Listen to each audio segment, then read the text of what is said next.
Tolobi, merci Seigneur Jésus-Christ. Merci Seigneur Jésus. Totanga liloba nankolo. Nous sommes dans les livres de Josué chapitre 3. Taina mokanda na Yoshua okapone misato. Du 13e au 17e verset. Kobanda na molongo ya zomi na misato kino na zomi na sambo. Nous lisons au nom puissant de notre Seigneur Jésus-Christ. Amen. Et dès que les sacrificateurs qui portent l'arche de l'Éternel, les seigneurs de toute la terre, poseront la plante des pieds dans les eaux du Jourdain, les eaux du Jourdain seront coupées. Les eaux qui descendent d'en haut, et elles s'arrêteront en un morceau. Le peuple sortit de ses tentes pour passer les Jourdains. Et les sacrificateurs qui portaient l'arche de l'Alliance marchèrent devant le peuple. Quand les sacrificateurs qui portaient l'arche furent arrivés au Jourdain, et que leurs pieds se furent mouillés au bord de l'eau, le Jourdain regorge par-dessus toutes ses rives tout le temps de la moisson. Les eaux qui descendent d'en haut s'arrêtèrent et s'élevèrent en un monceau, à une très grande distance près de la ville d'Adam, qui est à côté de Sartan. Et celles qui descendaient vers la mer de la plaine, la mer Salée, furent complètement coupées. Le peuple passa vis-à-vis de Jéricho. Les sacrificateurs qui portaient l'arche de l'Alliance de l'Éternel s'arrêtèrent de pied ferme sur le sec, au milieu du Jourdain, pendant que tout Israël passait à sec, jusqu'à ce que toute la nation ait achevé de passer le Jourdain. Amen. Amen. Tango kaka banganga nzambe oyo bazali komema sanduku ya bosanto ya Yahweh, kolo ya mokili mobimba, bakotia makolo na Jourdain, mai ekokabwana na epai ya likolo, mai ekotelema esika moko. Bato balongwe esika bafandaki pona kokatisa Jourdain. Banganga nzambe oyo bazalaki komema sanduku ya boyokani, bazalaki kotambola na liboso. Ezalaki na eleko ya kobuka mbuma ya orge na sanza oyo mai ya Jourdain etondaka ti na bapembeni na yango nyonso. Bobele na tango banganga nzambe bakomi wana pe bakotisi makolo na mai etiki koleka, mai oyo ezali kouta na likolo etelemi esika moko, mosika peza na Adamu, engumba oyo ezali pembeni ya Satan. Pe mai oyo ezalaki kokita epai ya mai ekufa esilaki nyonso. Bongo bato bakatisaki Jourdain na esika oyo etalana na Jéricho. Banganga nzambe oyo bamemaki sanduku ya boyokani ya Yahweh batelemaki na mabele ya kokauka na katikati ya Jourdain. Pe ekolo mobimba ya Israel ezalaki kokatisa na makolo ti tango batu nyonso bakomaki na ngambo mosusu. Tolobi amen.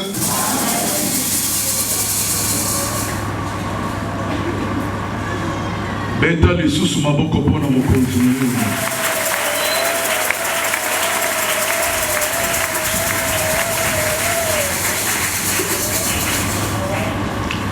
Soki otelemi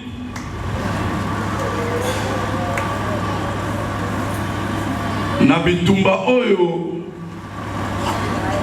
famille na yo ezali kobundisa manango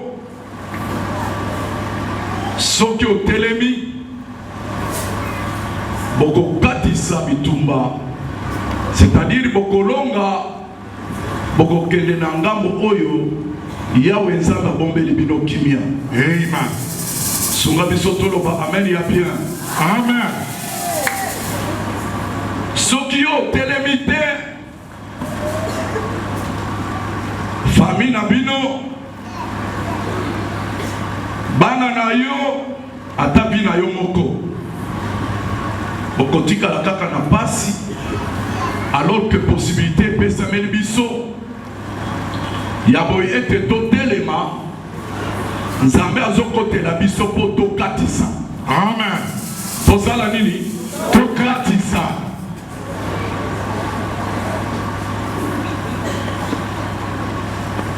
Nazongeli maloba ya ebandeli. C'est ce que nous avions lu en Ésaïe chapitre 62. Yango nde tomonaki na mokanda Isaya mokapona tuku motoba na mibale, Où l'Éternel Dieu dit ceci: oyo yawe nzambe akoloba boye, pour l'amour de Sion, je ne me tairai point. pona bolingo na Siona nakokanga monoko te. Ici, nous ne sommes pas à Sion, nous sommes au Congo. Awa toi na Siona te, toi na Congo. Nous parlons de ta famille. Tokolobela pona libota na Nous yo. parlons de ta vie.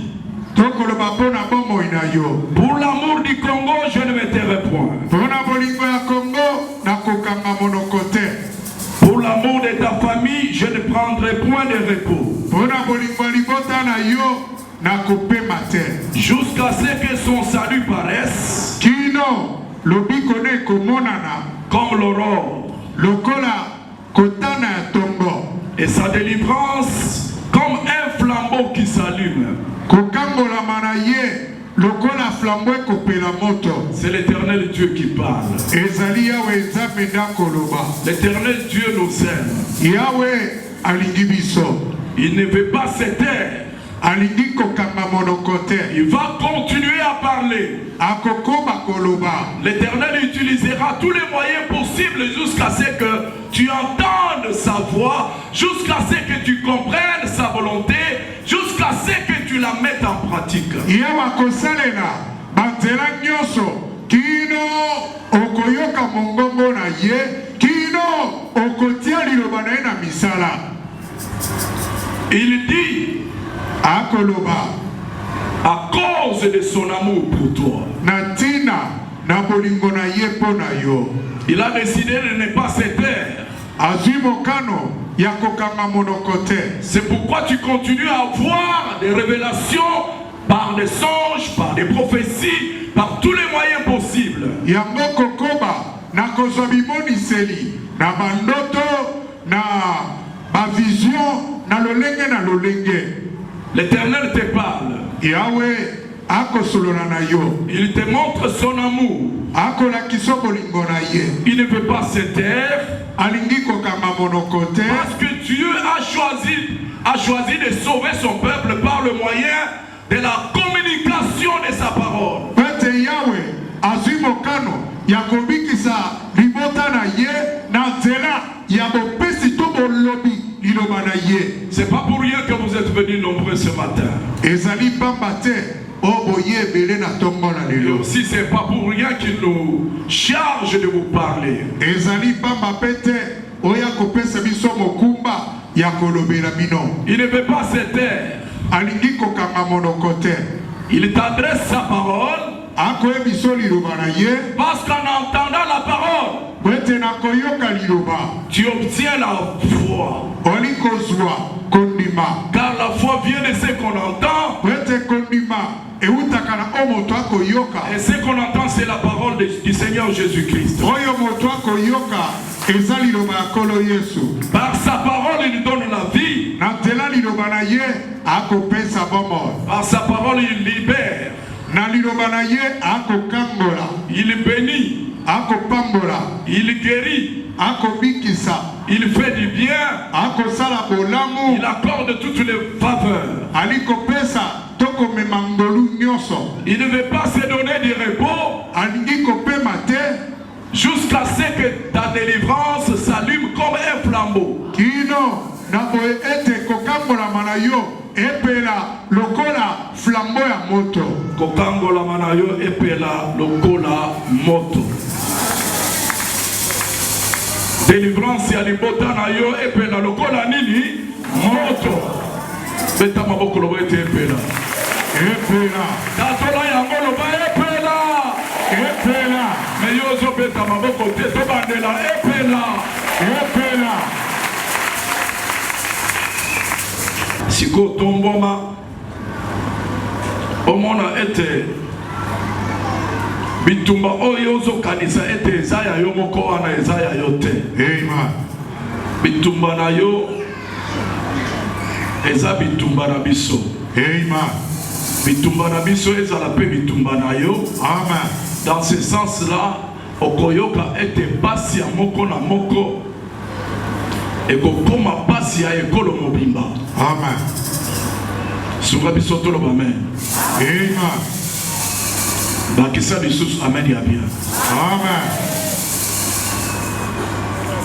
Lokola yawe azoloba ete akomi pe misate jusqu'à ce que délivrance na yo epela lokola moto. Poyoka ete nkolo akosalela yo, akosalela bana na yo, akosalela bana ya mboka Congo. Makomi oyo tozali kotanga ekomama boye bo ete tango tokotanga yango toyeba ete makambo ezokanga biso eza ya sika te, esi ekanga pe bato mosusu. Amen. Esi ekanga Bato mosusu. ayoki yo te. Esi ekanga basusu. tozotanga yango po tosala bambeba oyo bango basala te. Amen. Me tomekola bondimi na bango po ete lolenge moko oyo yawe nzambe apesa bango elonga pe epesamela biso. Amen. Toza balongi na nkombo ya nani? Ya Yesu. Betela mokonzi na mo.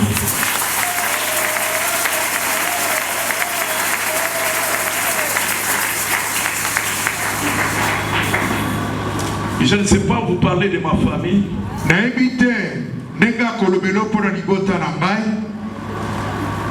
Et je ne vous permets pas aussi de nous parler de votre famille.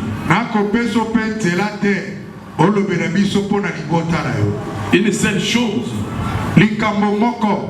que je reconnais est que l'Éternel nous tire des ténèbres.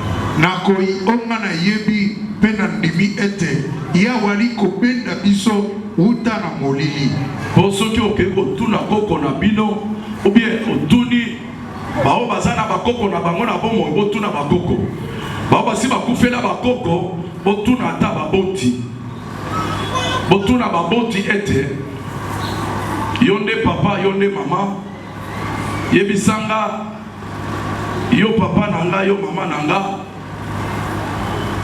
koko na yo nalobi te oloba na papa to mama aboti yo oloba na ye likambo ya moboti na ye te otuna ye koko na ye azalaka kosambela nzambe nini.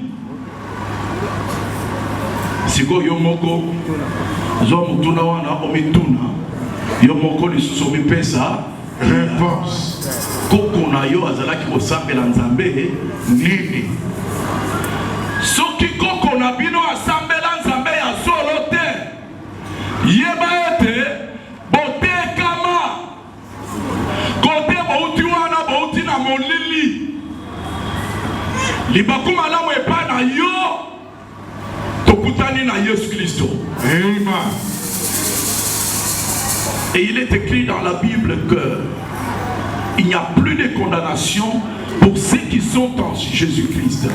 Et comme la Bible était, kokuisama ezali susute pour n'avoir obali katina Yesu Christo. Alors comme nous sommes en Jésus-Christ, le col a toni katina Yesu Christo. Moi en tant que pasteur, l'Éternel m'ouvre les yeux. Je suis chargé de voir comment la parole de Dieu la vie de chacun. Na pesa bimo kumba ya koluka komona ndenge lobalaza be kokokisama na bomo ya moko na moko. Na mona ndenge yo na bana na yo bozali kolongwa na se ya molili kokota na pole ya Yesu Kristo. Amen. Beta maboko lobete moto epena. Moto epena. Loba lisusu moto epena. Moto epena. Alors nous sommes dans cette marche spirituelle. La semaine passée, le mercredi, je vous ai parlé des armes de Dieu.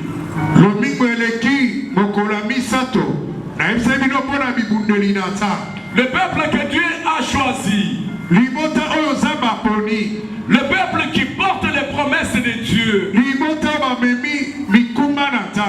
Une famille qui marche dans l'accomplissement des promesses de l'Éternel.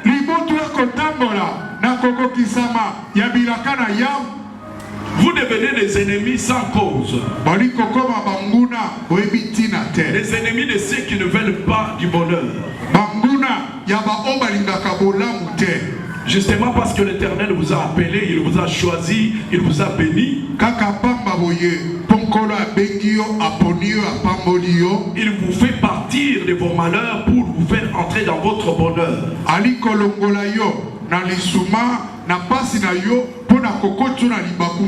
Les Congos, nous sommes agressés, nous sommes en guerre. Nous n'avons volé rien de personne. Mais nous sommes le peuple le plus béni sur la terre. Parce que Dieu nous a donné ce qu'il n'a pas donné aux autres. Et ces autres ne veulent pas venir négocier avec nous pour partager légalement avec nous nos richesses.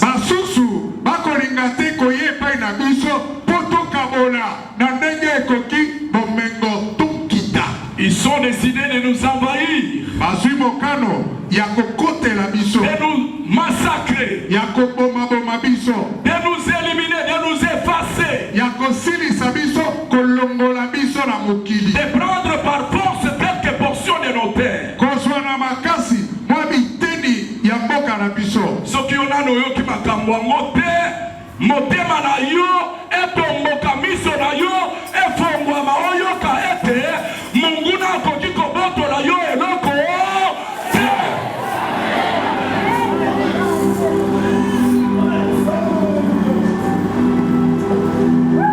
Eloko ezala ya famille, eloko ezala ya province, eloko ezala ya mboka mobimba Congo, aussi longtemps que Nzambe akela yo congolais to congolaise kondima babotola ata tonga.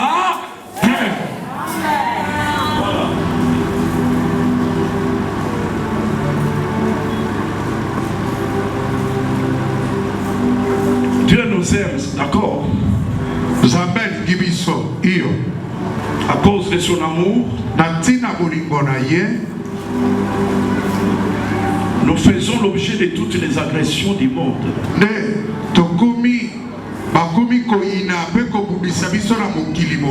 Quand nous voulons avancer vers le développement, on appelle les investisseurs à venir chez nous pour que tous nos enfants qui finissent les études et du travail, que les parents qui ont financé ces études soient récompensés par le fruit, qu'ils mangent le fruit du travail de leurs enfants.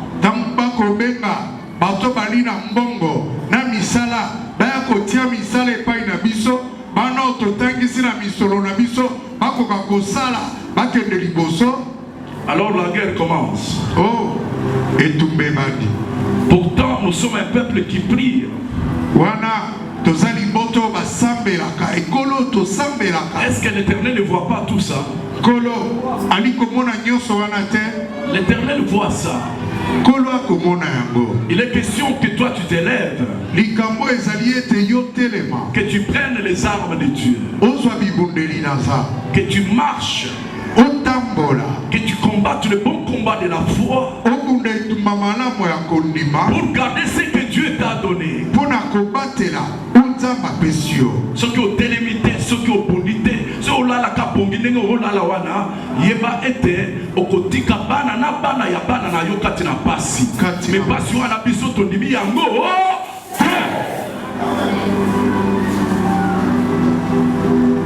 considère que notre problème est semblable au problème des enfants d'Israël.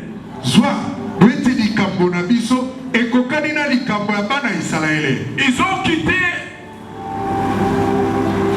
la terre des souffrances, le pays d'Égypte. Par la main puissante de Dieu.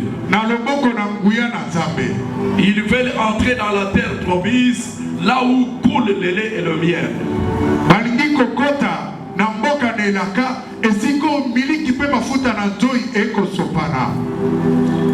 La ville de Jéricho est en face. Mais il y a devant les enfants d'Israël le Jourdain. Il n'y a pas de pont, il n'y a pas de bateau.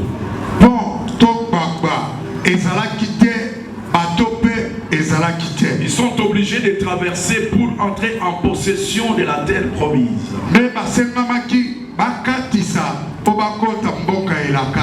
Il y a des gens ici qui sont en face de l'accomplissement de la promesse que Dieu a donnée.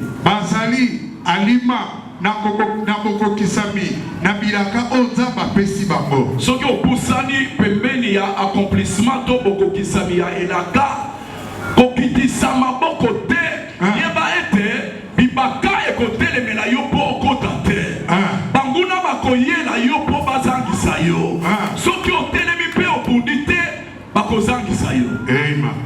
Esengeli kotelema, esengeli kolamuka, esengeli kobunda na tina ete mutu azangisa yo.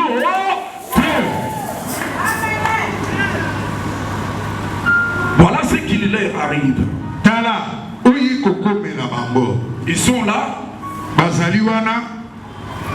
devant le Jourdain où ils ne peuvent pas traverser à pied.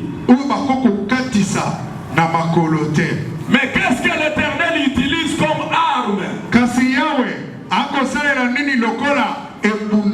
La fois passée, je vous ai parlé de la ceinture, de la vérité comme ceinture.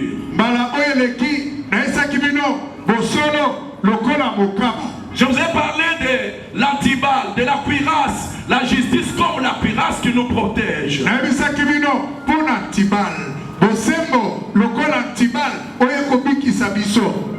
Je vous ai parlé du salut comme le casque qu'il faut avoir sur sa tête.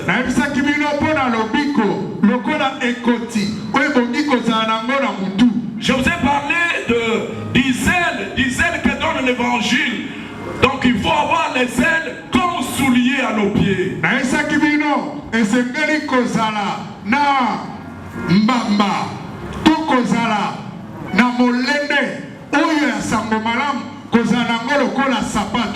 Alors parmi ces armes de Dieu,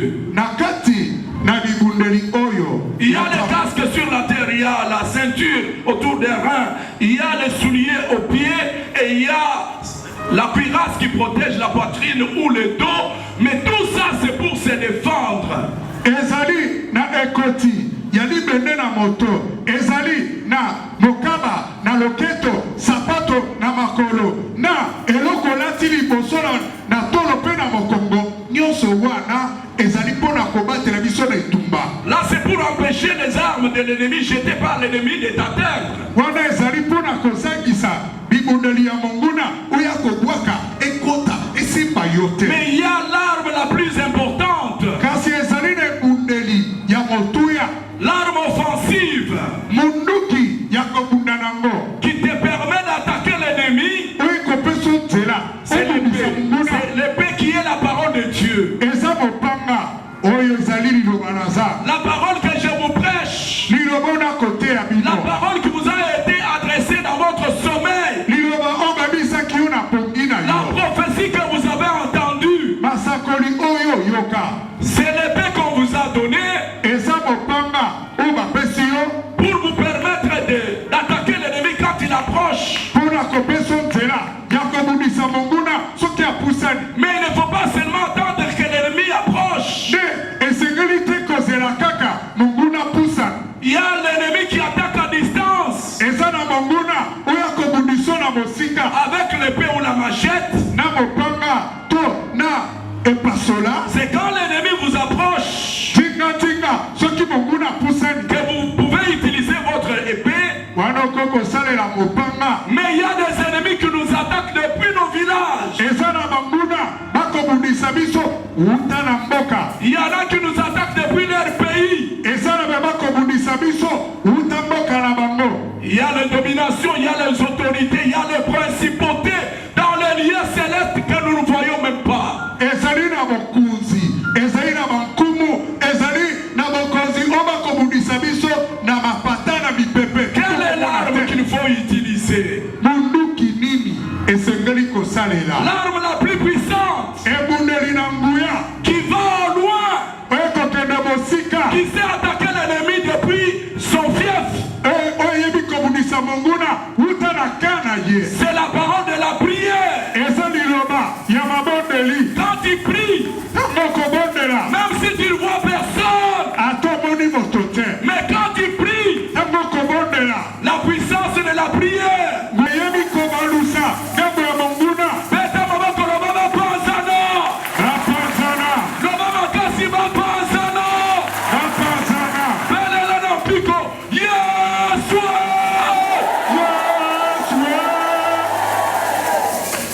Bino batu bozo ya bolembi boza ya kolemba. Samela mungongo ezo bimate mungongo ezo yokana te. Elati itendelele.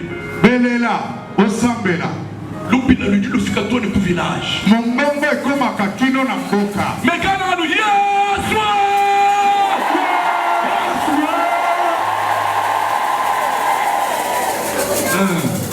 On va témoigner de Christ benzo bokuno. ndenge batatoi na kristo basalaka boye.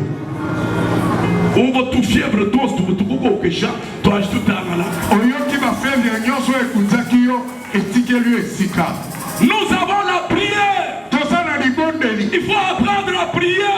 esengeli koyekola kobondela.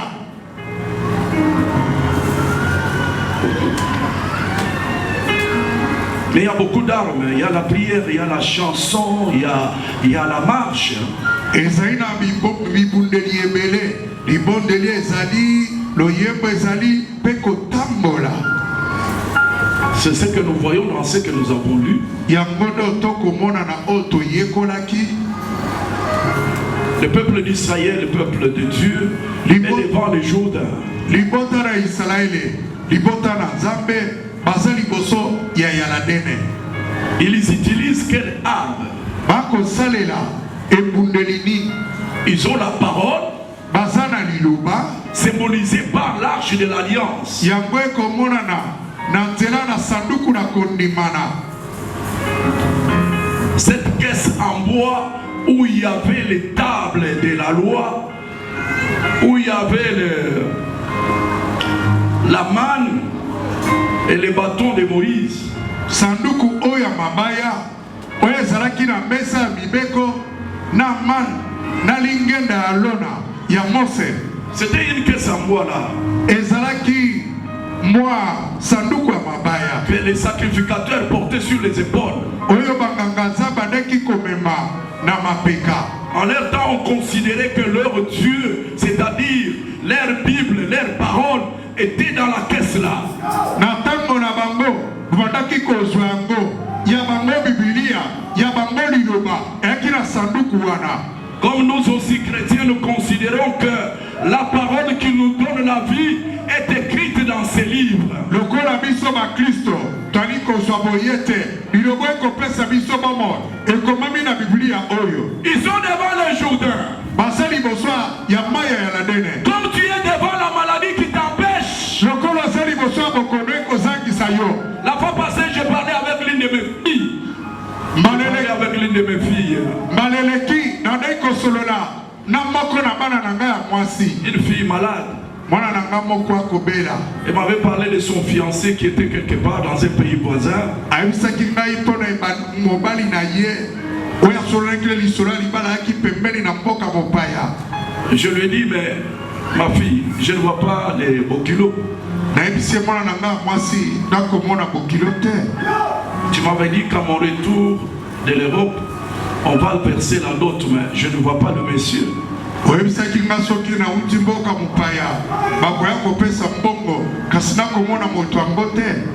Quand je lui parlais, elle était venue me voir pour que j'intéresse un médecin que je connais parce qu'elle était malade. Elle avait son ventre gonflé comme si elle était enceinte, mais c'était un ventre plein de myomes et des trucs là. Ayaki koyebisanga pote naso na monganga moko onga na yebaki pote tanga na koyebisanga azaki na libumu evimbi lokola moto ina mokumba kasazaki na bokono na kati ba myom ba kiste ndenge boyebiwa. Je lui ai dit mais où est le beau-fils? Na yebisi boyete mwana nanga mobala zawa. Ma fille m'a dit mais papa regarde-moi bien. Mwana mwasi aisinga ete papa talanga mala. Je dis je te vois mais c'est toi qui m'avais dit. Alors papa tant aux hommes nga kaka mobali yango oya opala nga ka ndenge na zaboy. Libumu evivi boye lokola mwasi asembi. Malade et lien zoto. Elle m'a taquiné, elle m'a déstabilisé, elle m'a dit papa aux hommes ndenge na zate. Bokilo nga oya opesio mbo ya libala kaka ndenge na zaboy.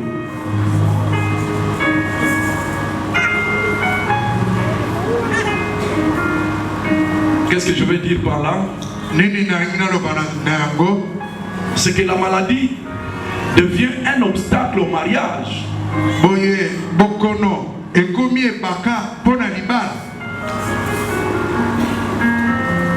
La pauvreté c'est un obstacle. Il y a des bonnes choses qui peuvent arriver. Nous allons pour les acquérir. Mais nous avons des signes extérieurs d'une pauvreté aiguë, d'une pauvreté grave. Il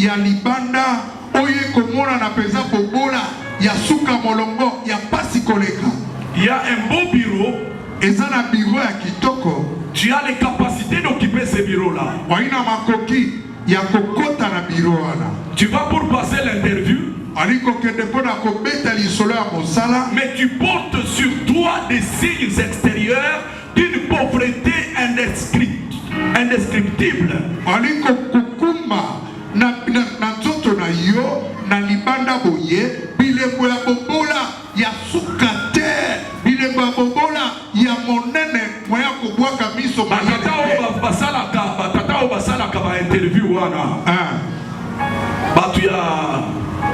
Il y a service du personnel. Et ça, qui est là, c'est l'entanga. Des raches. Pas des raches. Pendant qu'on a sala, azoya pour passer test. Tant que vous faites dans kiti, le lenge mutuazo kota, des marches naïe, batangi sabiso, comme on a nege mutuazo tambola. Au kota la nege mutualati.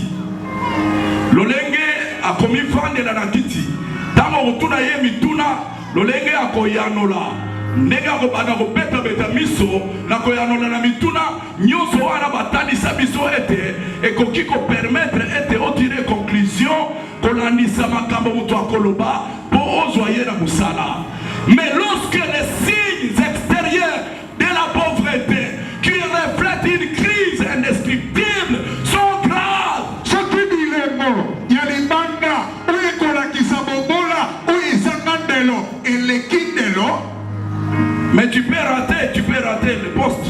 Okoko zangela, ozangeli bigo. Or le français mi pobokanyu lungi lutwa. Buluba chokumanga mais batangela lui du luti. Kabibi kumbarato. Okoloba lopoto, lokola ndeke. Okoloba mongombo peza, lokola moto asembo. Kasine batali lo lenge yo zali. Mulenge la kumpala. Mukaji mulenge la, mpala mulenge la, me baloba kumusela, bamusangane ni chinyanu chiadi kenga, parce que bale ni kabele ni moyento. Oza kitoko, batali yo mwasi kitoko, bombali kitoko, mayebo epo babala yo, bakuti yo peza na kondoloji, okonda kondele, mwaya kobala izate. te. Kimuni bibi enzeka muni tunga dietu. Nenge kosalama na ekolo na biso. Bantu balo bakuyikila malo ni wakula ulola na uditunga. Bato bakoya kobeta masolo ya kobokisa nango mboka. Kadimba ni bakeba kuyikila malo aditu. Bato bakokende kosola masolo ya mboka. Bikala bako achikadi kenga. Bakangami na pasi. Bayaya buba kuba kosa mishiku. Bakokende bakati bango kanyaka. Ngaji kubiambani muni ngambamu. Nalo bandenge na kolobango. Uni uya bakuyikila malo aditu. Okokende kobeta masolo ya mboka. Badiba angata karton ya franga bakutekela. Bazwi karton ya mosolo bachelio. Bumuchi ni locataire. Lokolo zananu locataire. Wenda muyango. Okotambola na yango. Utangila mulu, utangila pashi wamba de kudia kuanswa. Bansu. Otali likolo, otali nase, ele kwa kolia, polele, ekoki. Kimoni numu na bantu wa shebi mwa hash. Ya mondo komona batiki minuki nase. Bangatan franga. Bazwi mbongo. Bendo bimba musamba di maka sampanish. Bako yemba loembete makolobi kisanga. Bindi kwa milebi. Ona koebiso. Mbiane bikutumbula. Ya boete esimba motema na yo. Wangata decision. Ozwa mokano. Bolu muntu ni mwakutu sungidila. Moto akoko bikisa biso. Kuma kenga wonsu ni bulanda wabiote bietu. Na pasi nyonso na bobola ya mabota na biso. Anu Yesu Kristo waku Nazareta. Kaka Yesu Kristo wa Nazareti. Uni utu ichikishina ngasa wende. Uya kosopela biso mbolu na ye. Na shaku yimudia bimpato kuyimulo hata bimpato. Ato leno malamu te. Olati malamu te. Kadibu amanya ngasa wate over. Kasipuna mafuta na mbolu na yao. Na shamudimu na shadiba kakabi mwa kukwenda makasato. Ata mosala tulibala ekoko tambola liboso na yo. Ela chanza kulo. Tambola na bako likolo loba. Uni ushikisha makenga abatu anu Yesu. Oya siri sakapasi ya batokaka Yesu. Aba bikala Yesu. Lomani susu. Yesu.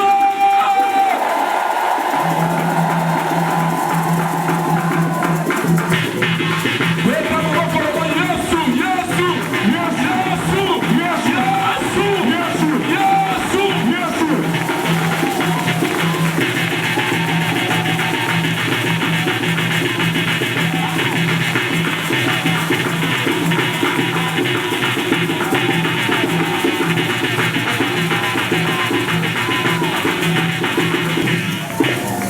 Que le Seigneur vous bénisse.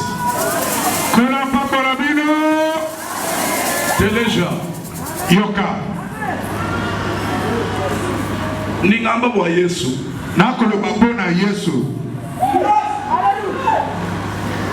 Bon, qui est tout mouché tout le bamboula. Ne abiso sanduko otomema. Jésus c'est la parole du Seigneur. Yesu azali lo balankolo. Mu Yesu mudi nyuma. Kati na Yesu molimo azali. Mu Yesu mudi bukalenga. Kati na Yesu bokonzi ezali. Mudi bukokeshi. Kopunza ezali. Mudi kuchimuna kwa mvito yos. Ezali na elonga ya bitumba nyos. Bobo bambula chikesa jachwa makaya. Bango bamemaka sanduku wana mabaya na mapeka. Aussi longtemps qu'il portait l'arche. Na tengo molai o bakumbaki sanduku. Devant n'importe quel obstacle. Liboso na ebaka ni. Il remportait la victoire. Bandaki kozwa elonga. Parce qu'il croyait que l'Éternel, Dieu puissant de toute la terre, était au milieu d'eux. Bandaki kondima ete Yahweh oya tondangu yana molongo mobimba azalaki kati na bango. Comment ils ont traversé le Jourdain? Lolenge kani bakati saka ya ladene. L'Éternel donne la formule. Yahweh alikopesa nzela. Les peuples, les enfants d'Israël sont dans des tentes. Libota na Israël bazalaki na ba hema na bango. L'Éternel dit ceci. Yahweh alubiboy. Peuple d'Israël, écoutez. Libota na Israël boyoka. Vous comprendrez, vous croirez que l'Éternel est au milieu de vous. Boko sosola, boko ndimaete Yahweh alikati na bino. Lorsque vous verrez l'arche de l'Éternel, na tango boko mona sanduku na yao porté par les sacrificateurs. ememami na banganga nzambe. Lorsque vous verrez l'arche traverser le Jourdain Na ntango bokomona sanduku kokatisa Eladene à sec, na ekauka,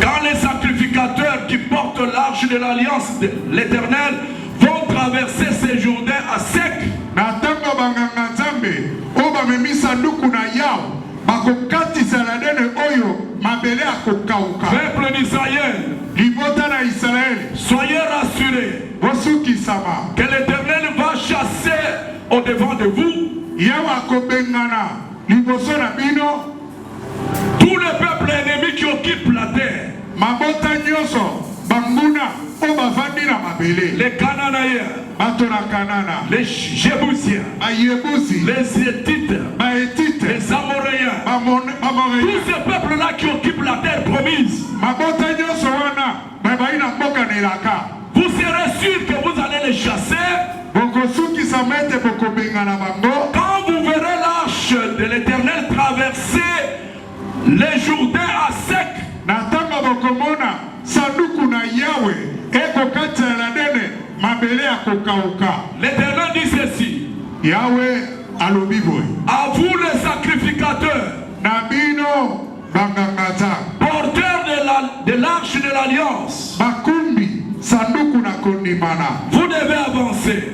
bino bokokoba liboso. Lorsque les plantes de vos pieds Na ntango matambe ya makolo na bino seront mouillées par les eaux du Jourdain, na ntango ekopolisama na mai na Eladene, aussi longtemps que vous portez l'arche sur vos épaules, na ntango molai oyo bokumbi sanduku na mapeka na bino, n'ayez pas peur, bobanga te, ne craignez rien.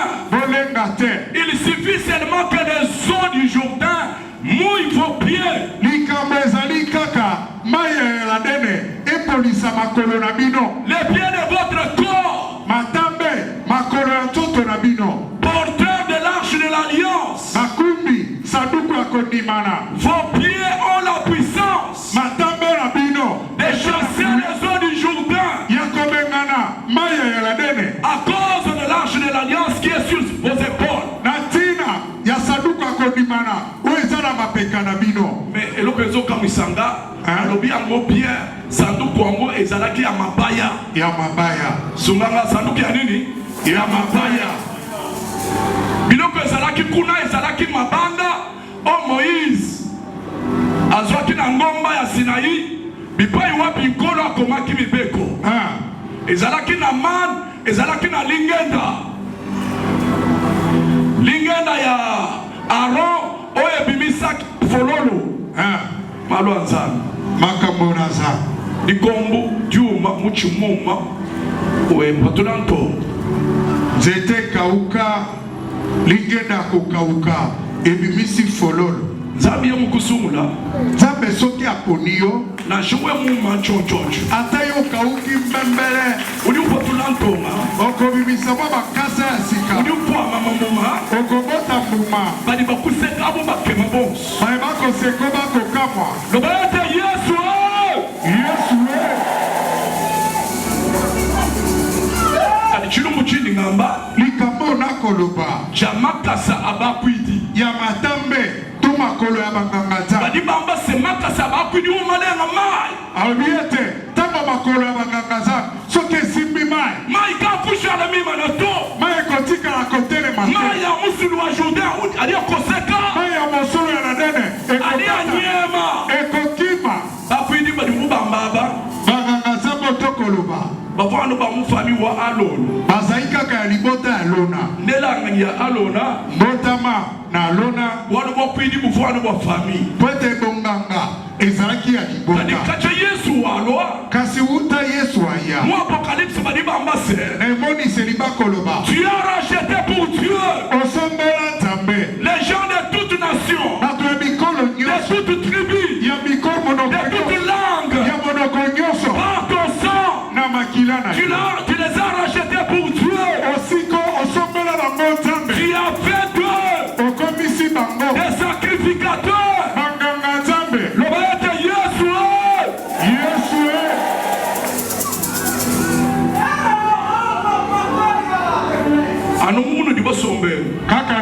tovandi boye. Kumashia Yesu. Na makila na Yesu. Tulibabwaisha neno mubwa kwidi. Tokoti sama na munganga. Bahatu lituimana tuakula. Tapto telemi peto lobi. Tuatu mabwa na mchilungu cheba wewe. Soki tokoti na likambo na yo. Ekelezi ya wa Yesu. Ligoma na Yesu. Ya mubwa na mubwa wa muntu. Soki akoti na likambo wa muntu. Panu na shaba mkono wa mshinduka. Likambata makasi ya negeni. Budibu koseka. Eko katana. Panu mweba budibu koseka. Likambo eko katana. Budibu sabuka buka kwena bwanu to. Oko katu sarokona likambo ezate. Likambo na yo ekabwana ekatana okatisa na kobo ya nani yo? Ya Yesu.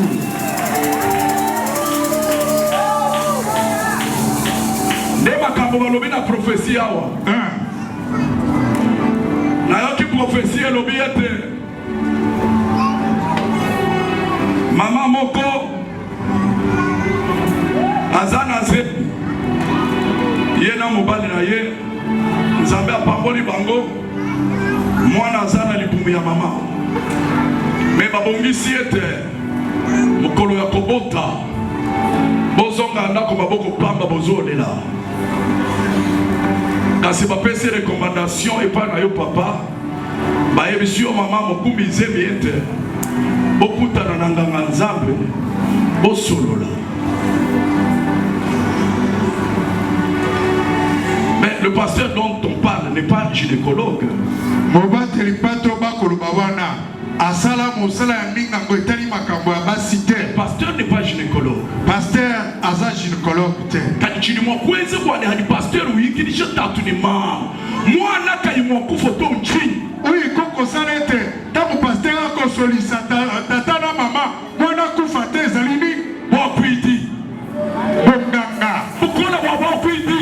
Bokasi ya bonganga. Na shaba mane kwa na makubeta makutato. Ata balobi eto koko zwa bongo te. Na shaba mane kwa na makukola shabana ni kubatila to. Ata balobi koko koli sabana to koko lela mama. Mafuta bokwidi. Mafuta bonganga. Adi mumpala mwana.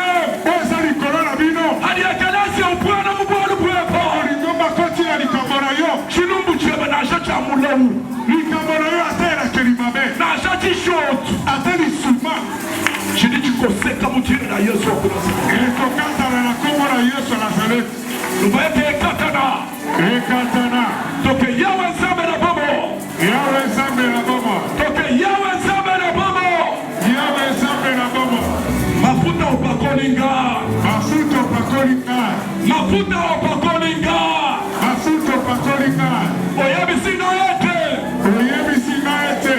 Na ekelesia na yo. Na ekelesia na yo. Oyo nyonso tokokangisa. Oyo nyonso tokokangisa. Ekokanga makuna na lola. Ekokanga makuna na lola. Na tongo ya lelo.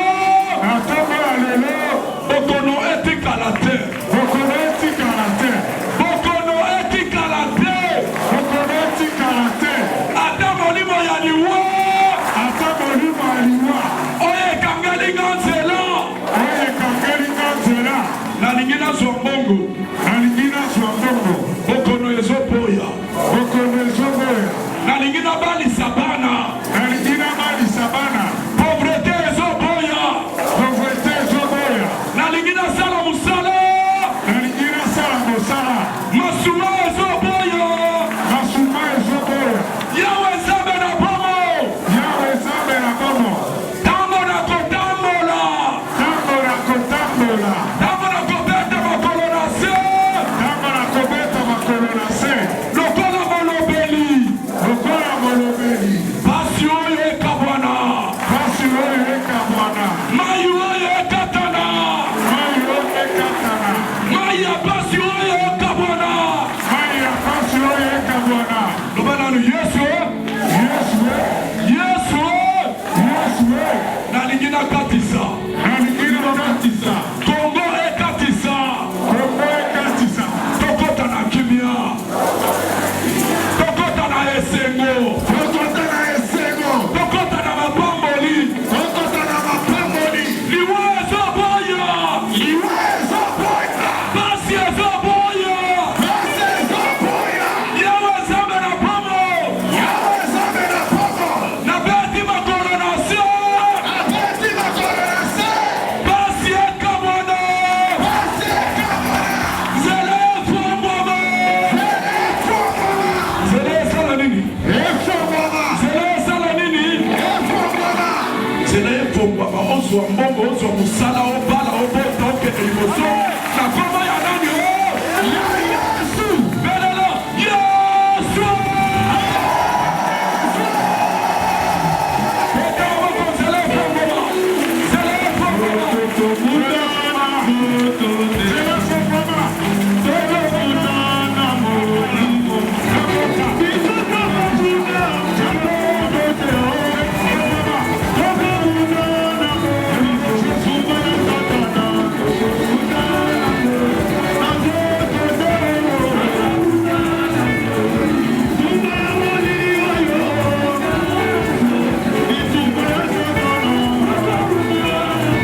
Mwana oyo tatu mutumba simba na loboko tia yeko tika nga ao. Après tatu mutumbo papa chite ya simba nga na loboko. Pendant 7 ans ya règne na ye nandenga kufi ya mwete ya kufa nalandaka ye na mission na Lubumbashi, convaincu que papa esengelaki atika biso na fukama atielinga maboko alakinga na zongi boye atikali kokufa.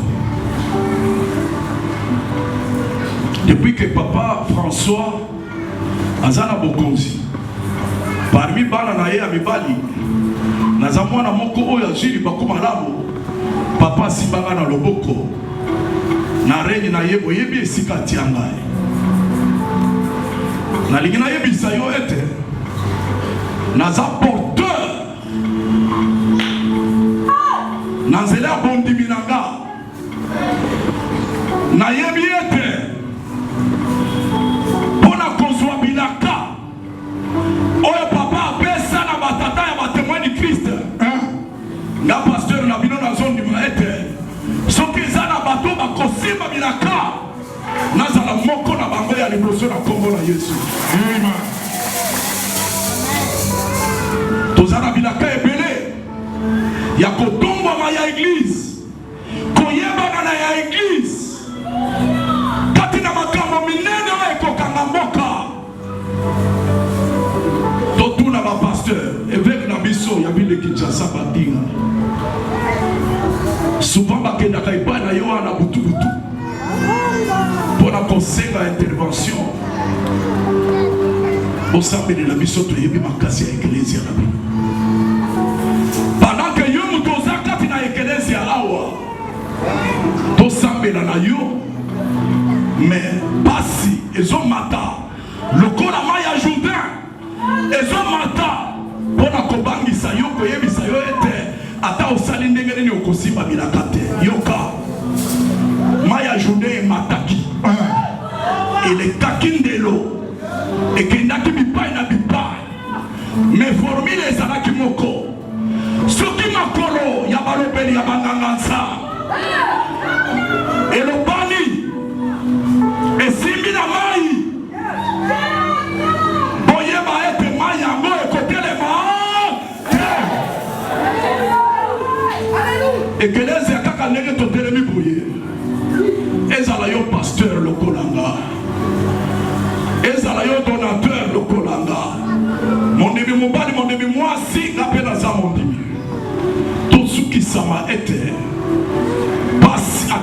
ndenge nini likambo ata ya ndenge nini ekolekela biso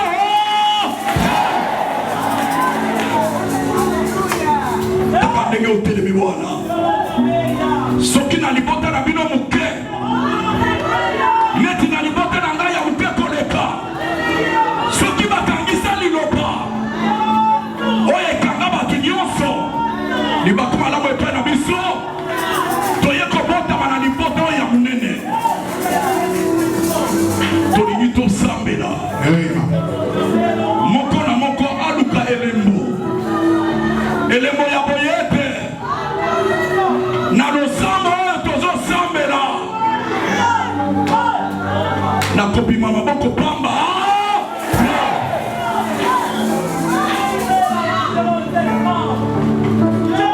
tikala ya kotelema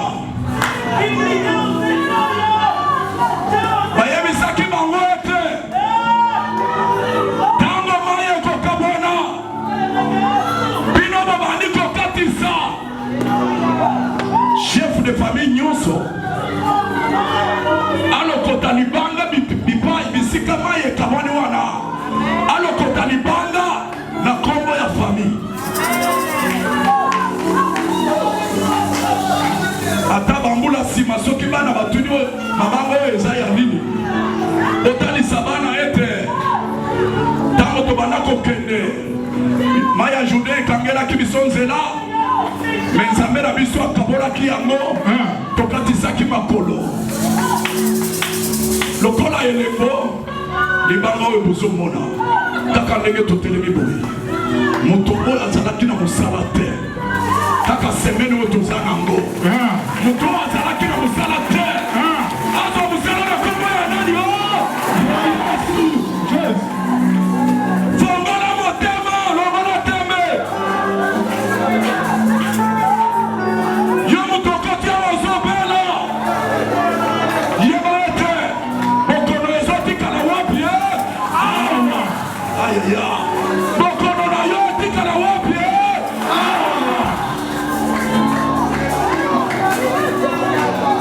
bokono oyo etungisi yo mikolo ebele likambo oyo elekelaki yo makanisi kobima nango te likambo wana etikala wapi me ndenge tozokatisa lokota mosala olokota libala olokota mbongo olokota gerizo ozwa eloko ozoluka na kombo ya nani ya yesu sembala loboko loboko likolo wikari la zeta tantari la kari la pa wam la pa yaga sistaza sa haleluya tika loboko na yo likolo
Jésus.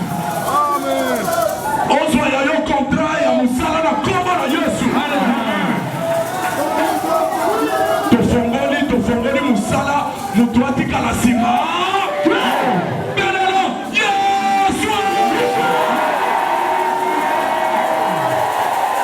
Asseyez-vous.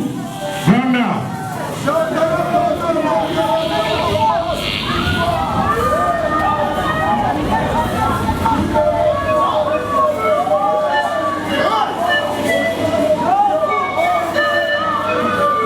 Munduki oyo basaleli awa mpona kokabola mai ezali marche,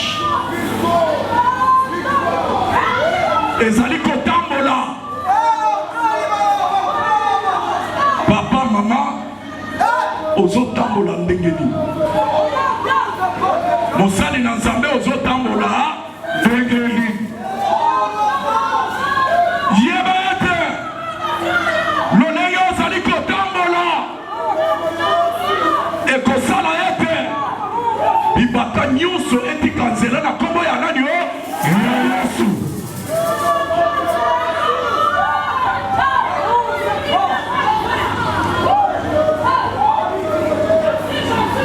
Arme oyo Gédéon asalelaki mpona kopanza banguna, balobaki na Gédéon ete po oyeba ete oza elembe, po oyeba ete Nzambe apesi bino bamatia bokobeta bango lokola mutu moko. Tambola okota na kan na bango oyoka témoignage bazali kopesa. Gédéon atambola akota na kan munduki ye asalelaki atambolaki pamba te ya liboso apesaki libonza ya mibale abandi kotambola tina ka ya banguna ayoki ndenge bazopesa témoignage ya ndenge libonza na ye ebetaki yema na bango ekweyisi. Semaine oyo mobimba Papa Claude na Papa Pascal na basakoli na bakambi nyonso bapapa mpe bamama tozokatisa fami nyonso to libota nyonso bosimba bilembo. Bosimba nini? Bilembo. Bosimba nini o? Bilembo. Pesa biso confiance. Bilembo ngo ya mopepete toyoka ete semaine oyo bato basinye bakontrat ya mosala na kombo ya nani o ya Yesu. Kaka semaine oyo, kaka semaine oyo tozopana mbongo oyo kanaki kozwa te mbongo oyo yebi ete balakaki yo yango te. Nazoloba mbongo s'il vous plaît bato ya kondima soki boza awa nazoloba nini? Mbongo ebanda mobembo ndenge nazoloba boye ekatisa mapango mosusu eya ti epai ya nani o? Epai ya nani o?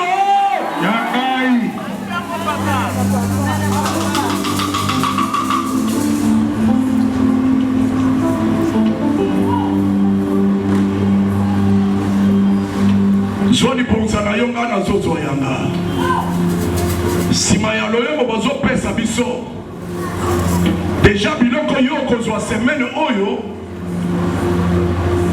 zuela yango desizio na libonza ozopesa.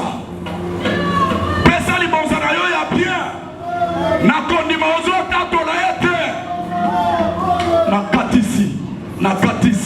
nakatisi bibaka nyonso ekweya okatisa ya solo na kombo na Yesu. Musique offrande.